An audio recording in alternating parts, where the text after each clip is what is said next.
What's up everyone, my name is Mr. Duel. Welcome back to another Genshin Impact video. In this video I just kind of want to talk about my second team that I'm creating.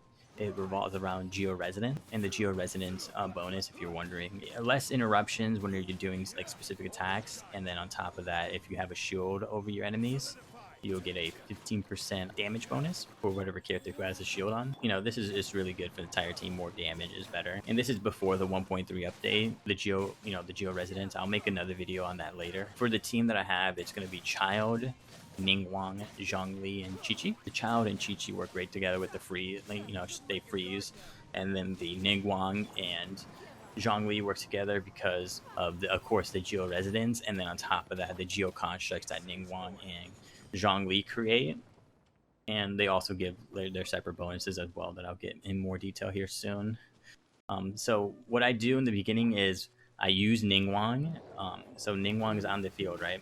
And then from there, I'll use a Jade screen to hit an enemy. If the enemy has an elemental, effect on him, like fire, cryo, or pyro, I'll pick up the shard and then go, so I could get the 15% damage bonus. Go through the J screen, get the 12% bonus because of her Ascension passive get the 12% damage bonus with the Jade screen.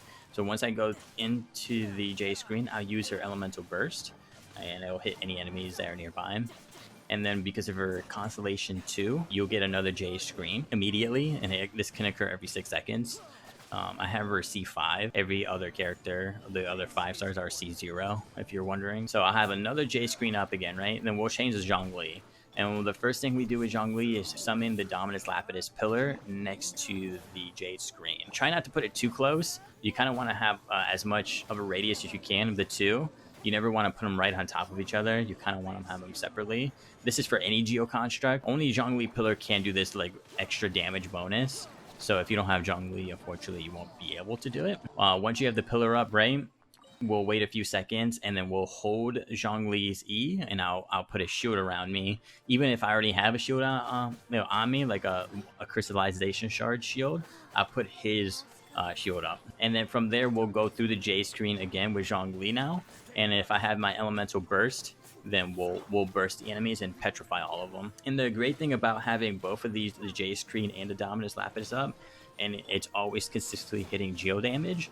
So Zhongli gets his ult pretty fast. Like, I could get his ult really fast, including Ningguang's. Whoever's out, I could get their ult really fast just because of the consistent geo damage that's being output. And on top of that, the consistent amount of elemental shards being dropped as well. So you're just constantly having shields. So the sustainability of this comp is really high. And then also with Ningguang's C4, you get this elemental resistance 10%, which is almost like the 4 different elemental resistance. So if you have 4 different elements on your team, you get like a 15% resistant bonus. It's almost like that, but 5% less with just Ningguang. So with just Ningguang on the team, if you have a C4, you're already having a major benefit against all elements. Like, it's actually really good. Of course, once they're petrified with Zhongli, most of the time I'll wait for the petrification to end.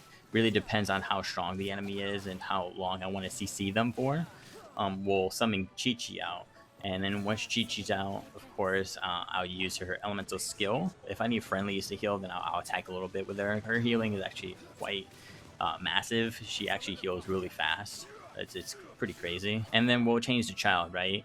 And of course, he excels at grouped enemies. So if all the enemies are either grouped up or petrified together, and with this freeze bonus, what is really good about the freeze bonus is the enemies don't get launched by Childe's abilities.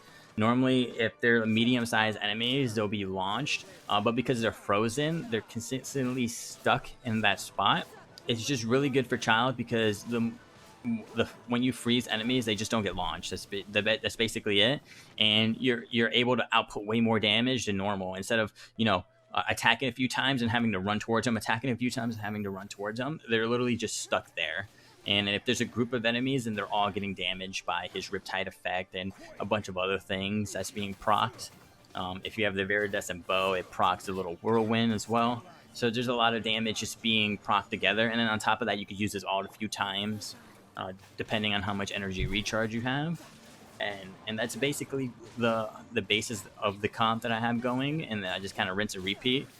But again, it depends on the enemies. It really matters what I feel, but that's really like if I'm trying to kill an enemy pretty well, that's really the steps I take to try to CC the enemy. And of course, with all the sustainability and then Zhongli's shield and then Ningguang's resistance and then everything else going on, it's a really good composition. It's not like a really high burst damage composition where you could literally just insta kill enemies, but it feels really good.